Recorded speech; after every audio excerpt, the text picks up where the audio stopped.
Hey guys, welcome back to the Respiratory Therapy Resource Center. So today's video is about how to effectively study in respiratory therapy school, study tips and tricks. However, this can also be applied to any student in any profession. So this ebook is going to be free. It's going to be an ebook uploaded to my website. You can go there, add to cart, download the book. It's free. Also, don't forget to subscribe to my YouTube channel. This really helps me continue making videos just like this one so I can continue to give back to the respiratory therapy community. And don't forget to check out respiratorytherapyrc.com for any ebooks I may have uploaded. So without further ado, let's begin talking about how to study effectively in respiratory therapy school. Hey guys, like I said, so today's video is about how to effectively study in respiratory therapy school, my study tips and tricks for success. This ebook is going to be on my website, respiratorytherapyrc.com, free of charge, no charge. Okay, so without further ado, let's begin. So you have to understand what kind of learner you are. There's 4 main types of learners, but I'm sure there are more. It's tactile kinesthetic learners, visual learners, auditory learners, reading and writing learners. So tactile kinesthetic, you're going to learn by doing, right? Incorporating body movement, making those associations with touch and feel, and hands-on experience, right? So you're probably going to be a rock star with like clinical, once you get to clinic, hands-on stuff, right? So don't give up if you're like struggling in the didactic, because a lot of what we do is going to be tactile kinesthetic. So auditory, you learn by hearing, reading out loud, verbal instructions, having a classroom discussion. That's going to be another way that you can learn, okay? So you, again, like I said, you don't have to be only one type of learner. You can learn many ways in order to memorize and remember all the information that you learn in respiratory school. Visual, you learn by seeing. You love charts, graphs, diagrams, graphic organizers, lesson outlines, pictures and PowerPoints. You get like your high from that stuff, right? You're like, oh, visual. Yes, I get to see everything laid out and I really understand it better that way. And that's great. So the next learner is reading and writing, right? You love books and texts and dictionaries and note taking. You're like the king of taking notes, right? Highlighting all that stuff. You love it. That's how you remember stuff. That's great. That's the type of learner you are.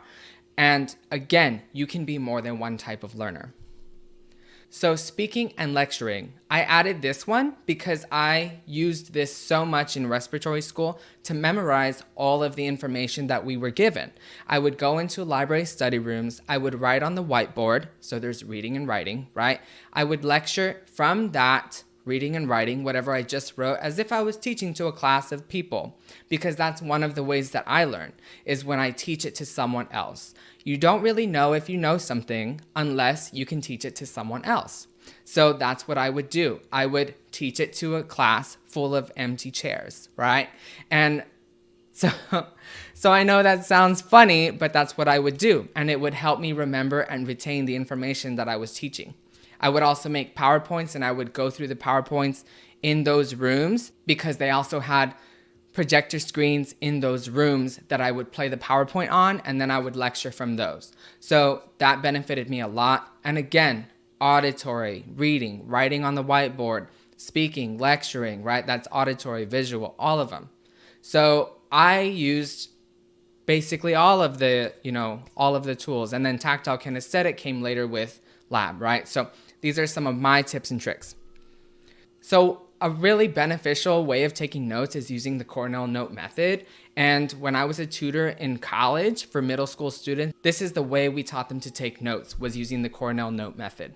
So you have the main idea column with the keywords, main ideas of what you're talking about in class, right? And then you have the main lecture notes, the definitions, the lists, the key thoughts and takeaways about whatever that main idea is in the Q column. And then you have that note column where you have more in-depth explanations of the main idea column, right? The summary row, I never really used it much because I figured I was already writing about everything and I can just reread the page instead of make a summary. I never really used it. You can use it if you want. It's there. It's an option, okay? So I always found Cornell notes to be good for definitions, disease processes, mechanical ventilation, pharmacology, right? So I was like, oh, this is really beneficial for these. It's not so good for diagrams and graphs and math problems. Like if you're doing math problems, I always got a lot of benefit out of just having a blank sheet of paper and just going down the line and doing all the math problems. Like I didn't really think it was necessary to divide the piece of paper for math problems or drawing graphs or diagrams. So that may not be so good for Cornell notes, but everyone has their own thing, right? So here we have a Cornell notes example, right? So I just wrote a couple of things. You have the main idea or disease process. You have CHF. You have the definition, the clinical presentation of a CHF patient. You have a DM, diabetes mellitus patient. You have the definition of that. You have ventilator modes. You have the list of all the vent modes. You have ACVC. You say, oh, well, these are the types of patients who benefit more from ACVC. And then you have ACPC. And you're like, these are the types of patients that benefit more from ACPC, right? And then you can have like a little summary row at the bottom. Oh, we talked about vent modes, adult disease, blah, blah, blah, blah, blah, right? So here's one.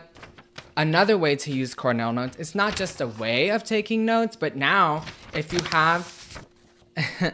have your main ideas here, you can read through your main ideas and say, okay, CHF, what was that? And since you folded the paper, you don't have the answer. So it's almost like a fast way of making flashcards and taking notes at the same time. Because then you can quiz yourself on this side and say, what's CHF, what's DM? What's diabetes mellitus, who benefits from ACVC, who benefits from ACPC, and then the answer is going to be right here on the other side of your notes, okay? So that could be a beneficial way, so maybe you don't have to make as many flashcards. So that's one way of doing it, right?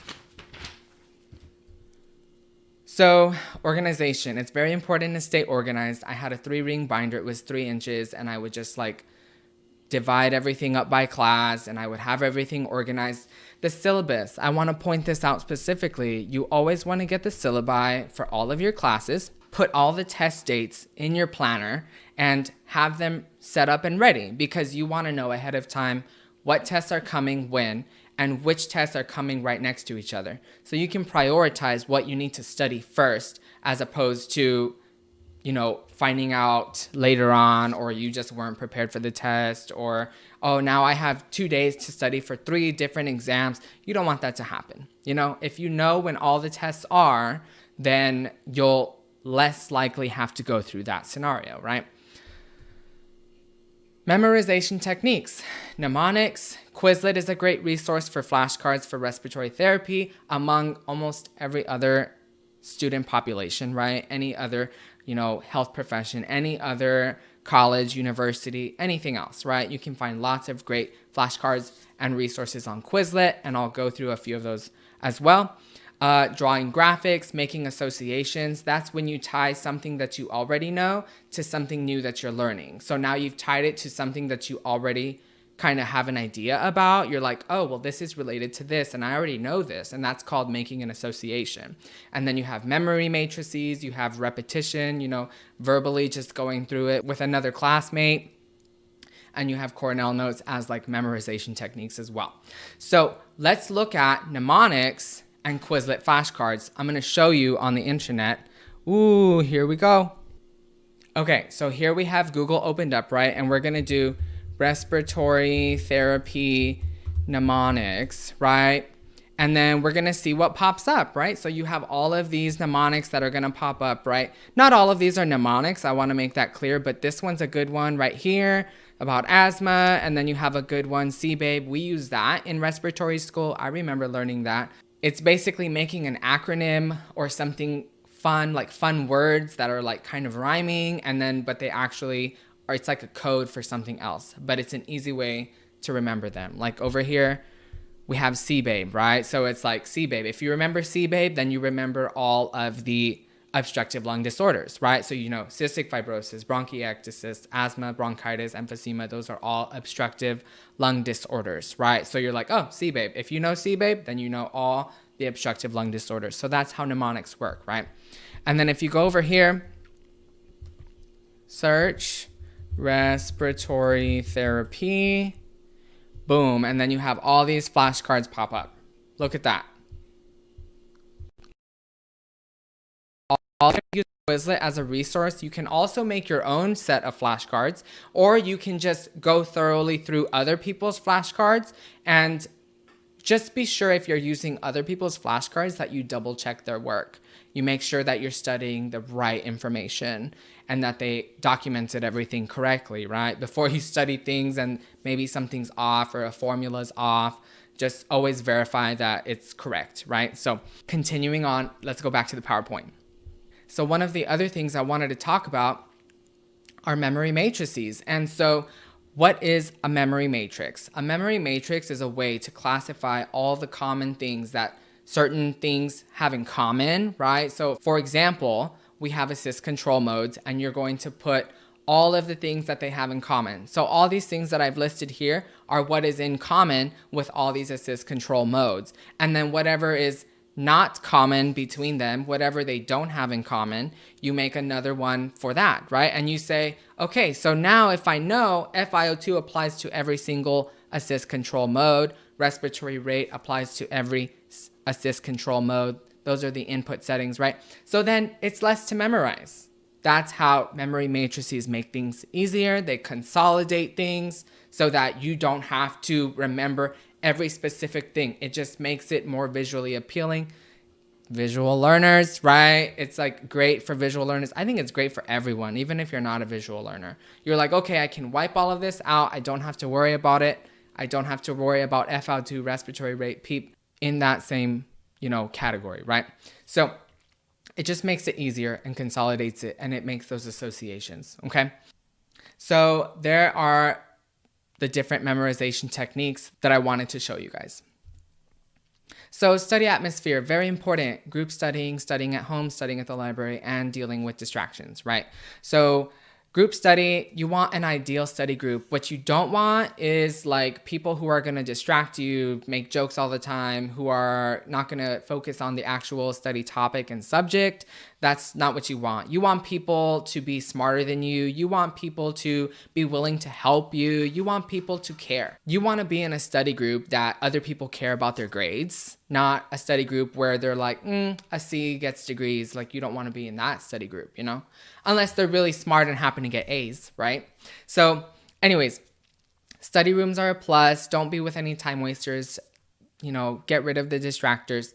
And you want someone, like I said, who's going to be time management and someone who pushes you. Not just that. Maybe you are that person. Maybe you're the person who does that for the study group, right?